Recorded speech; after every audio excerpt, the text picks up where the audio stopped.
எப்ப அஜித் புள்ளியெல்லாம் பசியில கத்துதியா? சீக்கிரம் ஒரு நல்ல டிஜே சாங்க போட்டுதியா, நச்சுன்னு குத்தியா? உடான உடான போன போன உடான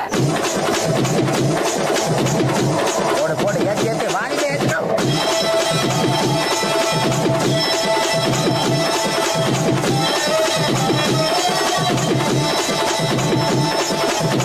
போன போன நீ ஆரம்பிச்சா அவ்வளவுதானா?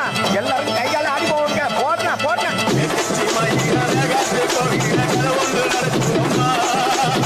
அங்க வரையா சாமி பிடிச்சிட்டு ஓடியா, பிடிக்க பிடிக்க